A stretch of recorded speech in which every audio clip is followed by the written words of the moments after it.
Welcome to Conversate, a podcast where we engage in conversation.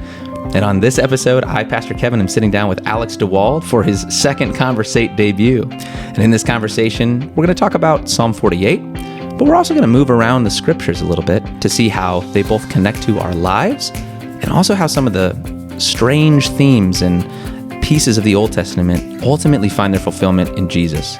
As always, we hope that something in this conversation stands out to you, you learn something new, and then you can take it and go and start another spiritual conversation with someone else. We hope you enjoy it. Well, hello, Alex. Howdy. If you're just tuning into the podcast, which you probably are, since this is the very beginning of the episode, I've got with me not Pastor Aaron today. Pastor Aaron is away on vacation. Yeah, it's unfortunate for you guys.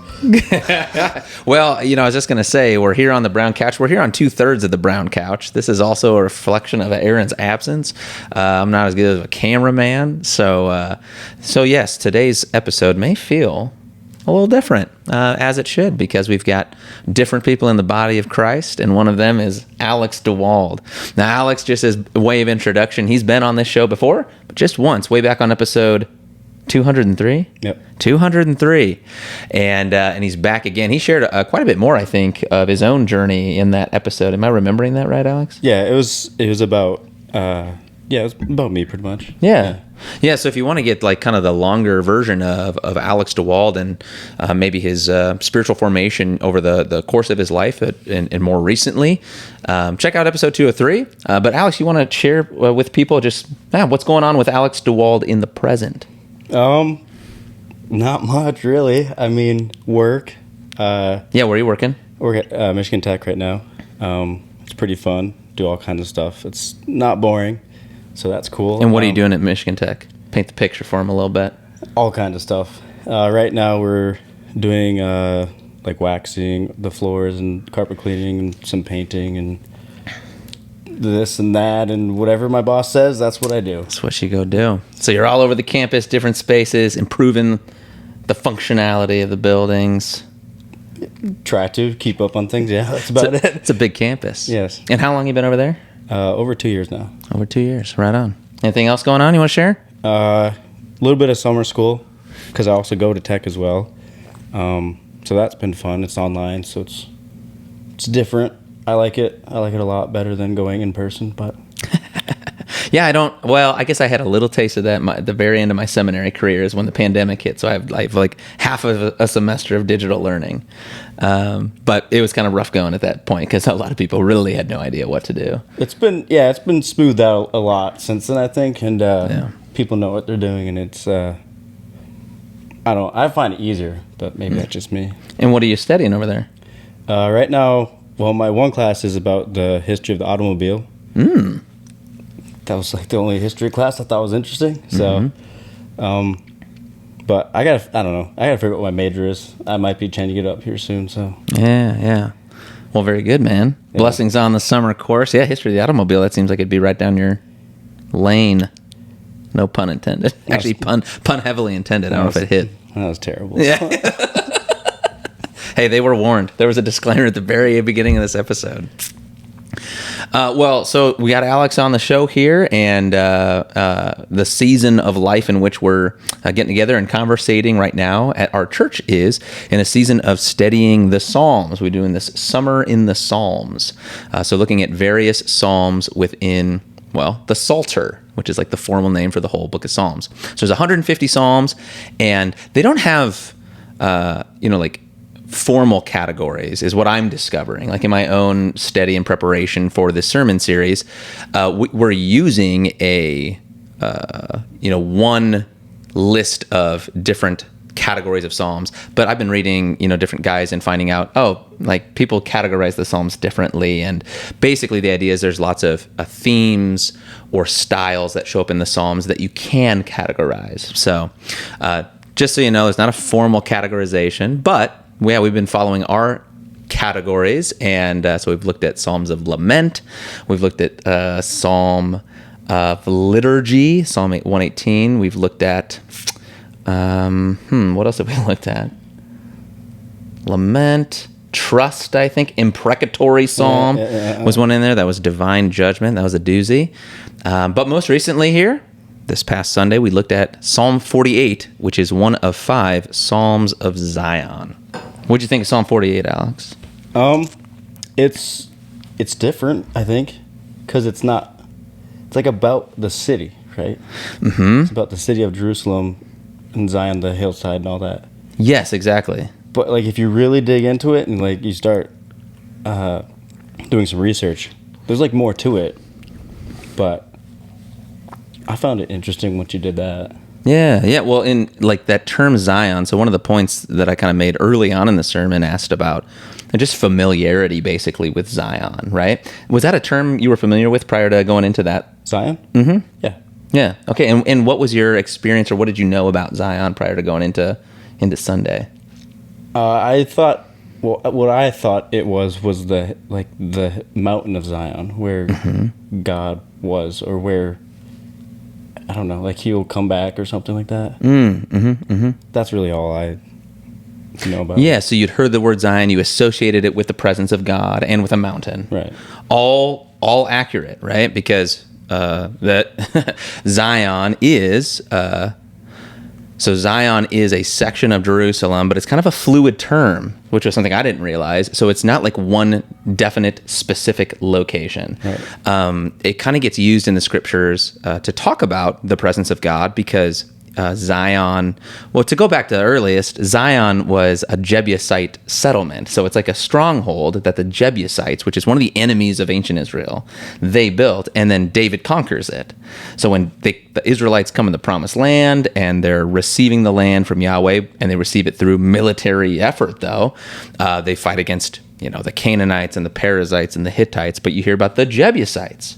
And they're actually the ones who founded a settlement, and they called it, likely, we don't know this in the scriptures, but likely they were the ones that called it Zion. Would Zion be where Abraham went to sacrifice Isaac?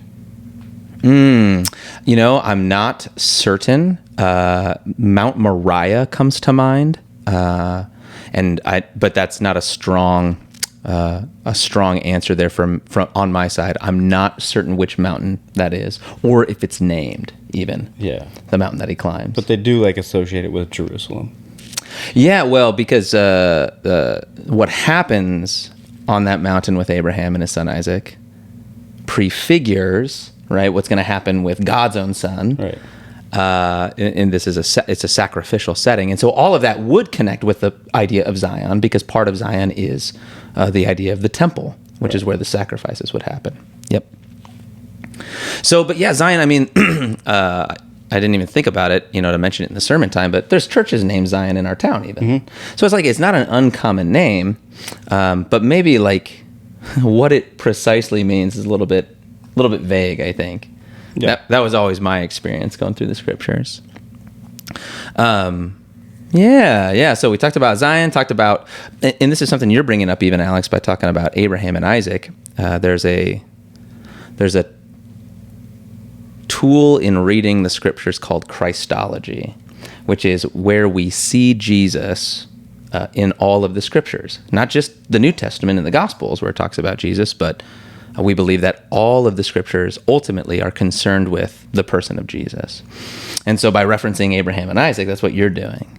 You're seeing it in connection to Jesus. Yeah, there's a book that I bought from one of the other podcasts I listened to, and it is about the Old Testament and Jesus in every single page. Mm-hmm. I haven't read it, but But you're about to discover a world of Jesus. Well, listening to them, yeah, I understand where they're coming from, and I see that too now as I read too. Mm-hmm. Mm-hmm. Yep, that's a great way. I mean, it's a way, I should put it this way, it's a way of reading the scriptures, but it's a way that Jesus himself prescribes. So in the New Testament, there's the Pharisees, the religious leaders, and Jesus rebukes them at one point because he says they know all the scriptures, they've searched through them all, but that they don't recognize that Jesus is the promised one, the Messiah. And so Jesus claims they're missing the point of the scriptures. Yeah, because if you read it like that and you start looking really into the pages, you'll see things that don't make sense. But if you put that perspective. Right. And all of a sudden, it's like makes sense. And I think that helps out with like the real world as well, and how to make things make sense. Well, tell me more. What do you mean by that? I don't really know, but since I've been reading the Bible and listening to podcasts and doing more like in-depth study, like just the way that the world works starts to make more sense when you think about Jesus and Christianity and what has happened, what's happening now, what will happen. It just, that's the only thing, like, it makes sense. Yeah, and I'm sorry for putting you on the spot there. It's you're here in the flesh and in person, so I can do that. Yeah, that's fine. Versus it's interesting you say that, what you're saying, because this morning, a devotional I'm reading right now, that was the exact point it made. Or at least it's a claim it made. It said something to the effect of, in light of Jesus, everything can make perfect sense. And I wanted to take that. I don't know who's behind the words on this devotional page, but I want to be like, I've got a lot of questions for you, you know? Like, there are lots of things I feel like that are very mysterious and hard to understand. I feel like the Bible has all the answers, though. Well, and this is the curious thing about the scriptures. But let me back up a page here. So part of your experience, we got here because part of your experience in diving deeper into the Word has been, I think if I'm speaking for you here, right? You're starting to see the world make more sense through the lens of the scriptures. Is that right? In a way, or I don't want to be, I don't want to say too much, but like, no, it's okay. Like maybe understanding a little bit how God works. Yeah, well, sure. What His plan is, why things happen, whether it's good, whether it's bad. Like, I think that's more like what I'm seeing. Well, there's just two things I want to comment on it. One is everybody, right? All of us, Christian or not, we're all in a world that's filled with mystery and curiosity and wonder. And part of that wondering is like what's the point of life? Why am I even here? And everybody's, whether we actually sit down and write down, I don't think most of us necessarily do that, sit down and write down, here's the point of life, here's what I believe, is all of the purpose of the universe. The ancients did. Well, some of them did, sure. Yeah. Do you got some people in mind? Homer. Okay, yeah. People from, Greece and all that. Yeah, the philosophers. The philosophers. Yeah, so, this is exactly, that is one arena that still exists today. But has existed for, certainly since the Greeks, but even in the scriptures, this is what we're getting, right? We're getting a sense of, a framework for understanding, what are we doing here? Like, what's the point of life? What is all of this about and all of this for? And so the first point is just to say that, like, everyone's in that position.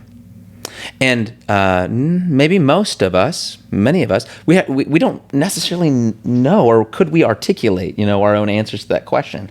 But as we dive into the scriptures, like as Christians, this is one of maybe the biggest motivations to dive into the scriptures, is it starts to give us language to answer that. And not even, and I think this is what you meant when you were saying, but tell me if I'm wrong, when you're saying you don't want to say too much, like not even just like in general sweeping terms what life is about, but even to start to tap in a little bit to my own personal life. Is that the direction you're going, Mariah? I don't want to misquote you. Well, when I said, like, I don't want to say too much, I just, I got to be respectful, to God. I don't want to sit there and say, I understand Him completely 100%. Yeah. Right. Like, I'm a peon compared to Him. I'm just like a little tiny ant less than that. Yeah. So, like, I can't. That's good. But at the same time, He did give us the book. That's right. To maybe help us understand things. Yeah. He wants us to understand. And that would be, I think, the second point. So the first point is, hey, we all have to figure out this thing called life. Right.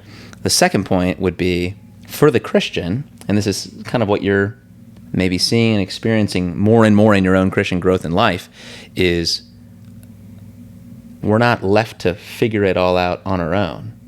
Like, God has given us His Word to help make sense of the world and of Him and of ourselves. Is that accurate? Right. Yeah. What are some, if you don't mind sharing, Alex, like, are there things you could think of that for you have been, I don't know, maybe revelations or sort of like new insights, things that now are maybe making more sense, and in an earlier time just would have been maybe not even on the radar? Like recently? However recent you want to go.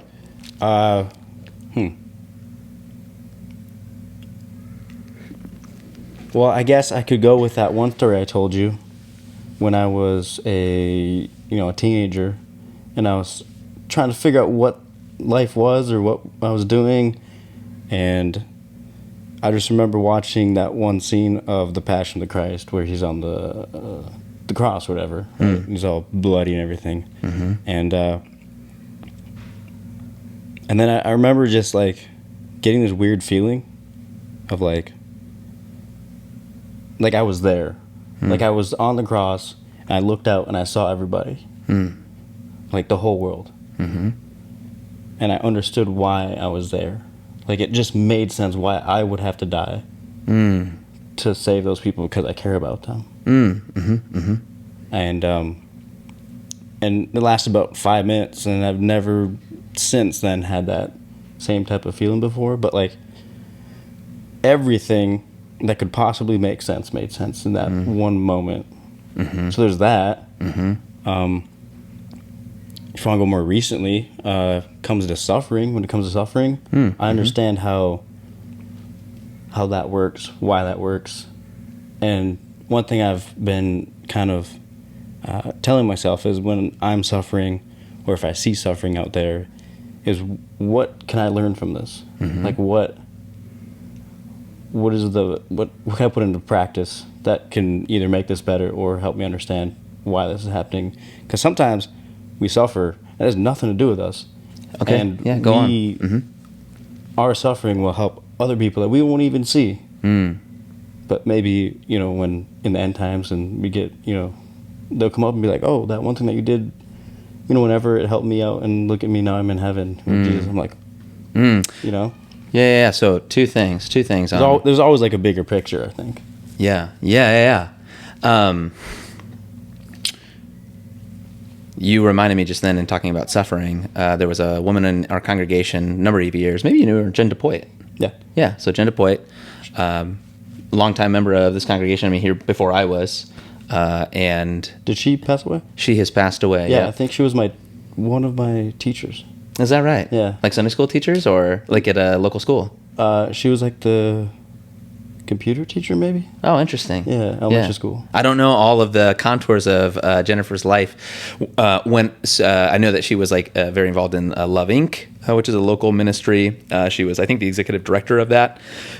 Prior to, she had some health conditions that had taken a much stronger hold by the time that I arrived, and so most of my experience of Jennifer occurred in just doing visits in her home or at the hospital while they attended to a condition that she had that really never got figured out and never got ultimately resolved in the sense of like a healing turn. But I know this about Jennifer, and it's exactly what you were saying. So she is in this experience of suffering physically. But I have had other people tell me stories about how when they learned or had an experience with Jennifer, it sort of like reawakened them to maybe what was that revelation, from Jesus on the cross, but this idea of if someone who's undergoing such suffering can still hold on to their faith, then maybe me and whatever suffering that I'm going through, it doesn't have to mean God somehow rejected me, or he's not listening to me, or he's punishing me, or something like this. I mean, that's John the Baptist, isn't it? Tell me more. John the Baptist, the cousin of Jesus, when he was imprisoned, right? He's in prison, and he basically straight up asks, or he sends people out to ask Jesus, like, are you the Messiah, or is this whole thing just fake, and we should just give up and turn away? Right. Yeah. It's not quite articulated that way, but that seems to be the point, right, of what he's asking. Lots of doubt. And it's really important to recognize where he is, right? So he's in prison. Right. Like, he's going to get beheaded. He's suffering. Yes. And he has doubt. Yes. And and he speaks that doubt out, and he sends it out to Jesus. Right? That's right. He doesn't keep it in within. Yeah. And then basically the people go to Jesus. Jesus tells them, look, like, people are being raised from the dead, the blind can see, the mute can talk, the deaf can hear. That's right. And critical here. So Jesus is doing the same thing in this episode as he was doing when he rebuked the Pharisees. He's pointing to all of those things: the blind receiving sight, the deaf hearing. These show up in the prophecy of Isaiah concerning the Messiah. So Jesus is giving John the Baptist like textual proof from the scriptures about his identity. Right. So he's saying, read the Bible. Like, look, it's there. Here we are. And then that, I don't know if it probably helped him. I would imagine so. Yeah. It is. To be fair to the text, it is one of those stories that we're not given some kind of resolution in terms of, like, the gospel doesn't say, and John the Baptist rejoiced. Yeah, and he was skipping around. At the news, and he knew with certainty. We don't get that. What we do get, though, is that he doesn't back down, seemingly, from the rebukes he had made against the political leaders of his day. That's why he's in prison. It's because of speaking out against Herod for marrying his brother's wife, I believe. Right. Yeah. And so had he recanted, had he pulled back from that, because Herod liked John the Baptist, it's possible that he could have weaseled his way out of prison. But since he didn't do that, seems to be like he's remained firm in the kinds of things he had been teaching and preaching, which then Jesus affirmed by sending those guys back to him. And then Jesus says that one line where he's like John is the greatest prophet ever, or something like that, or like. That's right. Yep, same section. I think it's might be Matthew that will 11. ever be, or something like that. Mm-hmm. Yeah, he esteems John as like the greatest of all the prophets. Right. Yep. But then he says, interestingly, those who are least in the kingdom of God are greater than he, or something to this effect. Yeah. So, you can understand John either as like the greatest of all the prophets in terms of his content, or perhaps greatest in the sense of his timing. Just the fact that God chose John to be this prophet right there on the cusp of what was going to now change things forever in Jesus' life, ministry, death, resurrection. Okay, Yep. And the reason why anyone in the kingdom of God would be greater than John is, again, it's Jesus saying inclusion in this Christian community is greater than the most revelatory knowledge you could have, right? So basically anything earthly? Well, yeah. It would be, it's the treasure in the field that you sell everything else for to have. Yeah. So when it comes to the Psalm 48, when it's talking about Jerusalem and Zion, that's talking about physical Jerusalem, or is that talking about like the spiritual, what will happen? Yep. Or So both? First I'm going to back up one step, and then I'll answer your question. So I just wanted to back up just to acknowledge for those listening, what Alex and I have been doing here leading up to this question was, again, trying to understand or demonstrate that there's this activity that we're invited to in the Christian life with God. So it's not just like I become a member of some club and then, it's just like my name's in the books and that's good enough. And I'm not trying to downplay. What I'm trying to say is, it's more than just connection in title to a group. Like, God actually does make himself available to us. Yeah, it's bigger than the walls.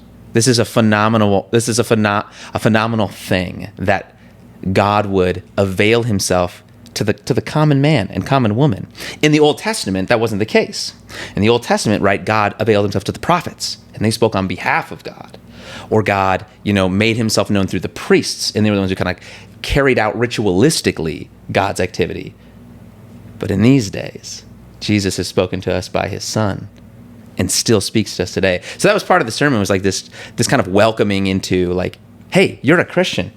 Like, dig into this, live this life, ask your questions, seek God and listen for his response. So I just wanted to make that evident. Now you're coming back, and thank you for bringing us back to Psalm 48. So here's a curious thing about the scriptures is as we read Psalm 48, we hear the psalmist's description of, for him at that time, a physical place. Right. So this is one of the mysteries of the scriptures. It's wild, and it's also amazing when you start to see how they work, which is this. The psalmist, who knows what his name was? I think it's one of the sons of Korah. Is maybe in the subtext of Psalm 48. I can't remember. Which is funny because that guy, or the original Korah, was with Moses, and yeah, it didn't go so well. Yeah. It's apparently his children and his children's children learned from their great ancestors' decision making. Right. Yeah. But this person, whoever it is, who's writing this psalm, they don't see, not in the way that we see and understand clearly, that connection to Jesus, right? For Zion. Because they don't even know who Jesus is. Yeah. Exactly. So for the psalmist who's sitting there and penning this psalm, it really is a piece of prose and poetry about this physical place. And it's not for him just, the physical mountainside, as though the mountain were fighting on their behalf, right? He uses Zion as kind of a code word for really God's presence on that mountain, God's presence in the temple or around Jerusalem as their defender and protector. That's what makes it so great, is because God's there. Exactly. Yeah. Yep. So for the psalmist, that really is wrapped up and rooted in that physical location.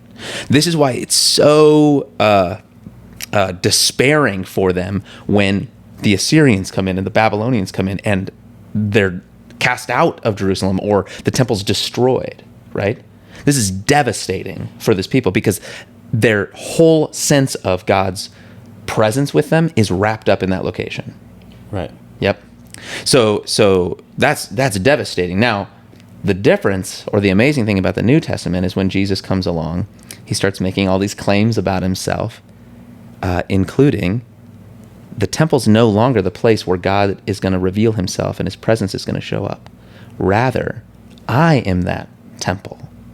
So this is John 1:14. He puts it this way. He says that he talks about the Word from the beginning. It's another code for Jesus. And in verse 14, he says the Word became flesh and dwelt among us. And that word dwelt is actually the same exact word as tabernacle. Tabernacle, yeah. Yeah. So for us as Christians, we now have access to the presence of God, not because we have to go, what do they call it when you go to Jerusalem? Do a pilgrimage. Pilgrimage. Yeah, not because we pilgrimage to Jerusalem and there we encounter God. And this is so important for us to remember even today. It's not, sometimes we can still get into that thinking where it's like, maybe we moved and we had a great church that we really loved that was located somewhere and we just felt the presence of God in that church. But now we're in a new place, in a new space, and we haven't found that community yet. And we would think, God was so there. It's like, well, perhaps you did experience the presence of God through the community of believers, right? Engaging in God's word and living out the fruit of his Spirit. But that's not restricted to any geographical space, right? And you don't have to go to Jerusalem to learn about Jesus or be connected or in his presence. You don't have to come to America to do that, right? Mm-hmm. You can go anywhere. And this is why missionaries go everywhere. Yeah, because they bring Jesus to wherever they go. Right. Yeah. So the Jerusalem that the authors are writing about, they're thinking about the present one that's there. That's right. But it's weird how it works that it's also talking about Jerusalem in the future. Exactly. Like this is what Alex is describing there is, this strange, I don't know how to describe it other than like there's a cohesion in God's word that shouldn't seem to make sense when you've got so many different authors, a huge time span, different languages even, and yet it tells this one cohesive story. Right. Yeah, and you're saying it's this story that's pointing to Christ, pointing to Jesus. Right. Yeah. Yep. Mount Zion is not just this place in history. It exists today, if you want to use the term, and which is why some churches are named Zion. And it's interesting, even nowadays, I mean, everybody's gunning for Israel. Mm-hmm. And, I mean, that's been the entire history of that country, I feel like. Yep. And yet it doesn't fall. Mm-hmm. Like the people, I guess. Yeah. Well, so there's a couple mysteries there. Yeah, like you're saying, the fact that Israel is still in existence is maybe surprising. Right. Yep, I would agree with that. But also, and this is a really important thing to get straight, which is, should we care for Israel? Absolutely. They're fellow brothers and sisters in the human, God's human creation, number one. Number two, Jesus is of the Jews. So like as Christians, we ought to respect his heritage, let's say. But one thing we got to get critical is that we should not imagine that the salvation of God is somehow tied specifically to that geographic area. Right. Sometimes you'll hear this, like in, just different folks talking about wars in that area of the world. They can sometimes turn it or make its significance about something that God is up to, depending on how this or that goes, conflict-wise in that area of the world. But this is so much the point of the New Testament, which is it's no longer rooted geographically in that area. Christianity is not. If you were a Jew, it'd be a different story. You would care desperately about that area because of its significance for you and your religion. I mean, that's why it's interesting that, like, Joseph, he's in Egypt. So, I mean, that's like a completely different area than Israel. But that's still in the Bible. I mean, so yes, there are people in the Bible who travel to different locations. The Old Testament certainly does center around Jerusalem. There's no denying that. But the New Testament is going to shift that focus from Jerusalem, the temple, the Ark of the Covenant, even the Exodus story out of Egypt. Jesus repurposes that, right, in his supper. So he takes the Passover feast and he says, that was a very significant historical story for us as Jews. Very critical, God acting in history. Yes, yes, yes. Also, it's about me. And like, I'm going to show you the fulfillment of that, what it was really about, right? So yes, when it comes to Israel in the present, it is a curious thing that it's still in existence, considering its kind of war-torn history. Right. Yeah. However, we got to be careful as Christians not to maybe hyper-focus on the geographic location of Israel, because that's no longer the focus for New Testament Christians. We are Israel as people. Right, and like we can't like condone what they do, because I mean they are humans after all too. That's right. Well, exactly. And even in the biblical story, God, does he punish the Canaanites? Yes. Does he punish the Assyrians? Yes. Like God, he has judgments against all these nations, that are in opposition to Israel. But he's also got judgment against Israel. Right? Yeah. For the exile. That's right. Exactly. Right. Twice. Yeah. Once by Assyria and then again by Babylon. And so it's not as though, and that's a good reminder, not just for Israel, but even for us Christians, right? So being part of the community of Israel in an earthly and ethnic sense doesn't mean you've somehow got God's pass to do whatever you want, which is, I think, a lot of the teaching of Jesus, actually. Yeah, Jesus basically says, like, you guys are kind of screwed up. Like, turn. The parable of the Samaritan is, a great episode of that, where it's like Jesus is going to take the villain in Israel's narrative, like the story they're telling themselves. He's going to take the villain and basically put him as the hero. Right. Because Jesus is trying to break down this idea that's like, you're not special because you're Israel. Like God didn't choose you because of something special in you. He could have chose anybody. He could have chose anybody, and you're special because God chose you. Right? He didn't choose you because you're special. You're special because he chose you. And that's true for us as Christians too. It's possible for us as Christians to become arrogant in our thinking, to imagine that we've got all the answers, we've got all the right paths, and everybody else is just totally off, completely ignorant, right? We're not special. God didn't choose us because we're special. We're special because God chose us. And God didn't choose us because we had all these things figured out. He chose us in our ignorance, and he continues to reveal himself to us. And that's the importance then of getting to know his word and getting to know God's voice. And I feel like when we are chosen, like we might not even see the reason why. Yeah. Like I don't see the reason why. I don't understand. Yeah. But I guess I'm learning. Maybe one day I'll understand, but yeah. But I know when I get to heven, when I'm talking to Jesus, I'll be like, million questions. And he's going to be like, all right, that's enough. This is a recurring theme. My laughter, I got to explain, is a recurring theme. Alex will often picture conversations with God in the age to come. And they're kind of humorous. Right. The imaging of how it'll go. We'll see. Yeah. No, there's a lot that we don't understand, but there's a lot that we can understand. And that was your point with the scriptures. That God has given us this tool to understand him, and he's the light of the world. And so that it starts to enlighten our understanding of like what's going on and what's this life about and what am I here for and what is God calling me to do? Yeah, the ending of Psalm 48 is it like shifts from Zion and the walls and everything. And it basically just says it's good because God is here. And that's the only reason, right? Mm-hmm. Yep. So that's exactly. So that whole idea about it's this surprising, because again, remember, this is the Israelite fella, for us, 3,000 years ago, let's say, penning this piece of poetry about this specific location. And yet he throws this weird line in where there's no way the psalmist could have known how that future was going to look. And this is one of the reasons we believe in divine inspiration for the scriptures, because this happens in lots of places where people pen things, and there's no possible way they could know how it would be fulfilled or that it even could be fulfilled. I mean, that's what prophets did. Yeah. It's one function, just to be clear. Okay. But yeah, no, you're right. Yeah, prophets did that. And the fact that they came true is kind of mind-blowing. And so, yes, he finishes the psalm, and he doesn't say, this is all about this geographic location. Yeah, what a nice city. Yeah, exactly. Yeah, he doesn't say that. He says, this is God. Yeah, and then Jesus will come and basically say the same thing. You're like, yep, Psalm 48 was right.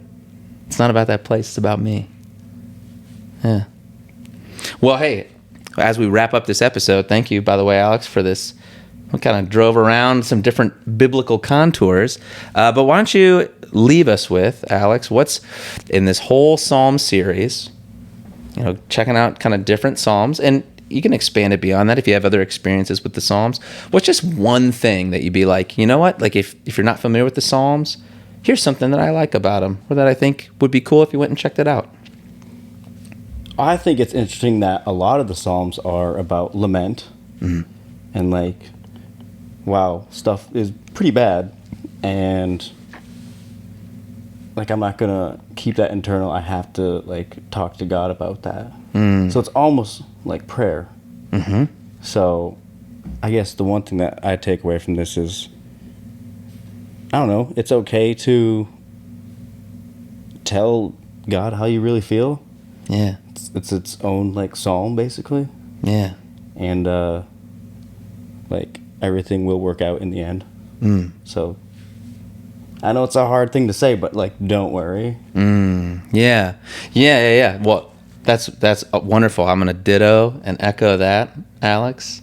And I think that's a great word. Pick up the Psalms, check them out. Find one that's fitting for where you're at, or just read them, and then you'll have it locked in for someday when it is fitting for you. But especially if you're in that place of suffering, it's great advice. Don't keep it all in. Don't hold it to yourself. You've got a God who's big enough to handle it. And so send it up to him. Send up your own personal psalm, if you will, and know that you're putting it in the hands of someone who can do something about it, number one, but who also, no matter how things look, just like the psalmist, we can't see what's in the future or what's ahead. He knows the ending. He's written the ending, if you will, and he's bringing it about for us day by day. Thanks, buddy. Good to see you. Blessings to you all. We'll catch you next time. Cue the outro music.